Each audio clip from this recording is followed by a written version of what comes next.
Olá, meus amigos do canal Investimentos de Pai para Filho. Conforme prometido nos vídeos anteriores, nesse vídeo nós iríamos mostrar quais são os FIIs escolhidos para compor a carteira do filho. Você pode ver aí na tela que eu fiz uma tabela de Excel para poder mostrar e fazer o acompanhamento. E vou dar o racional de por que eu escolhi esses ativos. Bom, primeiro de tudo, eu não queria pagar muito caro por uma cota de FII e também queria ter a certeza de que haveria liquidez. No momento que eu quisesse fazer a venda, que eu tivesse a possibilidade de vender rápido e não ter dificuldade. Então, em primeiro lugar, eu optei pela liquidez do fundo. Em segundo lugar, eu optei por uma relação não muito alta entre o valor que está sendo pago pela cota e o valor patrimonial. Procurei algo próximo de 1, né, que não fosse nem muito caro nem muito barato. Terceiro item que usei foi que tivesse vários imóveis. Eu daria preferência para o fundo que tivesse vários imóveis, ao invés de um apenas. E, não menos importante, o retorno de dividendos, que é o que mais nos interessa na compra de um FII. Muito bem, fiz a escolha de vários, fiz a listagem nessa planilha e vou dar uma passada por cada item aqui. Então, essas foram as datas, vocês podem ver que foram todos no mês de dezembro. Eu marquei o quanto que eu paguei e o quanto que foi o fechamento naquele dia. O número de cotas adquiridas de cada um e o valor pago. E ao final aqui tem o total do valor pago. Além do valor pago, teve os valores de liquidação e de emolumentos, que são cobrados pela B3. Então, o total dos gastos foi esse valor. E aí tem os dados de cada um dos fundos.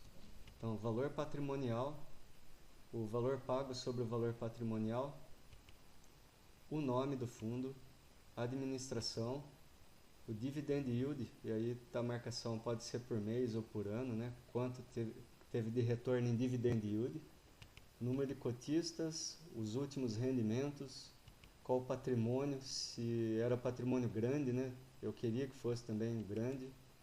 Valorização nos últimos 12 meses. A relação de imóveis e estados. Então, onde tem marcado 4/04, são 4 imóveis em 4 estados diferentes.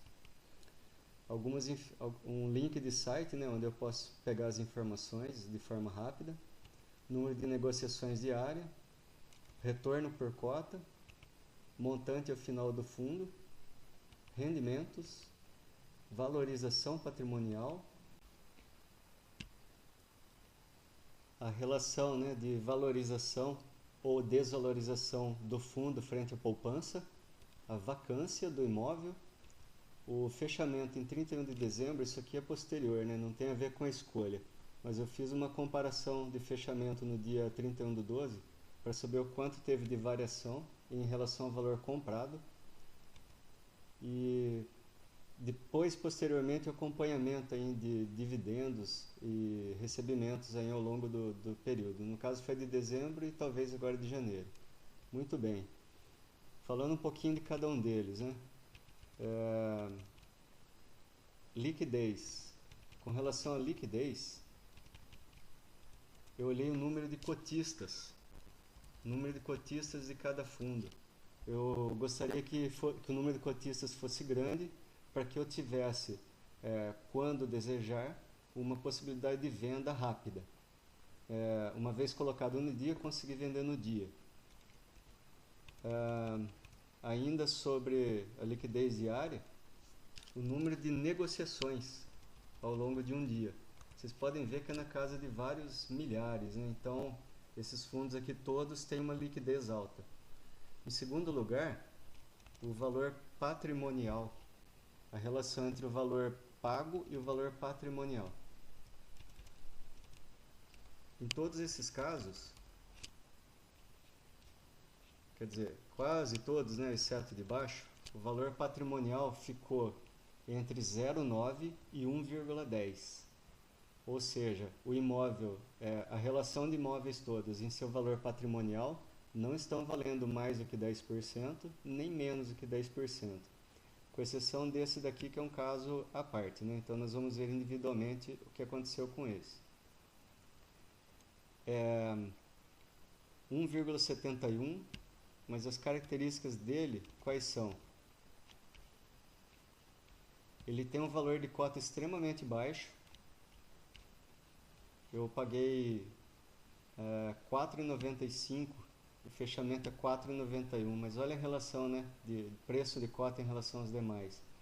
Então o que acontece? Quando você tem um valor bastante baixo, as sobras de dinheiro que o pessoal quer investir não chega a R$ 100, provavelmente o pessoal compra cotas de valor baixo, menor que R$ 10. Foi o meu caso para escolher esse daqui. Que não quer dizer que ele seja ruim, porque eu fui fazer a avaliação de rendimentos e ele não está ruim em termos de rendimentos, então valia a pena a aquisição. Apesar de ter encerrado o ano aí no negativo, o valor da cota não é tão importante. O que importa é o quanto ele traz de dividendos. Vejam que está aqui 3,55% ao ano, não é dos mais altos, né? Mas não está tão ruim também. Bem, falando ainda sobre os dividendos, as escolhas foram feitas para obter dividendos bons, pelo menos acima da Selic. Se a gente está com a Selic de 4,5% e a poupança rende 70% desses 4,5%, todos esses valores aqui são maiores em retorno de dividendos em relação ao item de poupança. Está superior à renda fixa também. E a gente tem que lembrar sempre que dividendo é uma das formas de ganhar. A segunda forma é a valorização das cotas. E ao longo dos tempos aí, a esperança, a promessa de que o valor das cotas suba e os dividendos precisam ser escolhidos de forma que sejam maiores do que o retorno na renda fixa.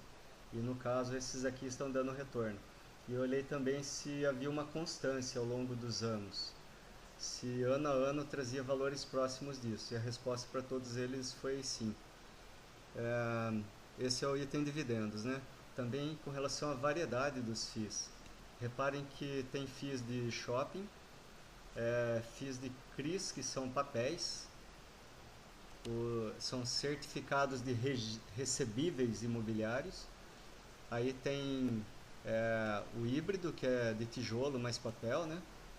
Você tem escritórios e escritórios. Esse fundo XPPR, ele é novo, não se tem ainda dividendo entregue, mas espera-se determinados valores. Espera-se 6,2% no primeiro ano e já há uma perspectiva já para os próximos anos de dividendo já definida, né? Mas não é garantia. Então é uma aposta. Mas como é do grupo XP, eu acredito que ele vai trazer bons rendimentos e a cota também vai se valorizar. Isso é bastante importante. É uma aposta. É importante também fazer um controle sobre o que você adquiriu dos seus FIIs. Ou seja, você vai receber dividendos? Vai. Que data? Foi depositado lá na sua conta na corretora? Então é importante fazer o controle disso. E para isso eu estou usando um site. Esse site é os meus dividendos. Esse site por enquanto é gratuito e os dados podem ser preenchidos normalmente após fazer um cadastro. Cadastro gratuito e o preenchimento também gratuito. Assim que eu fizer uma nova aquisição, eu vou explicar num vídeo à parte como fazer o preenchimento para que se obtenha um bom controle dos ativos que fazem parte da carteira. Dando uma passada por cima, aqui estão os dados de quanto foi adquirido, quantidade de cotas, o valor que deu o total, o custo total, né, envolvido, que considera os outros itens cobrados pela bolsa. Com isso te dá o preço médio e se está recebendo proventos ou não, se já recebeu. Outros dados aqui, por exemplo, lucro, quanto que já teve de valorização em percentual. E o que mais dá para se obter aqui? Já dá para saber a rentabilidade da carteira de FIIs, custo total, proventos recebidos e o valor total hoje somente com os FIIs. Então, rentabilidade, um mês e pouquinho já foi 14,43%. Especificamente ainda sobre o controle, que é super importante, dá para saber o pagamento dos dividendos. Reparem que é janeiro de 2020 e já tem essa programação. E esses valores serão recebidos na conta da corretora, nessas datas. E nós estamos no mês de janeiro de 2020, quando chegar o mês de abril nós vamos precisar de um dado muito importante, que é o extrato. Então 2019, extrato 2019. Veja só as informações importantíssimas que tem. Rendimento, CNPJ da fonte pagadora, quanto foi pago. E aí nós vamos ter que declarar esse valor e dizer que são rendimentos isentos, né? Afinal de contas, os dividendos são isentos.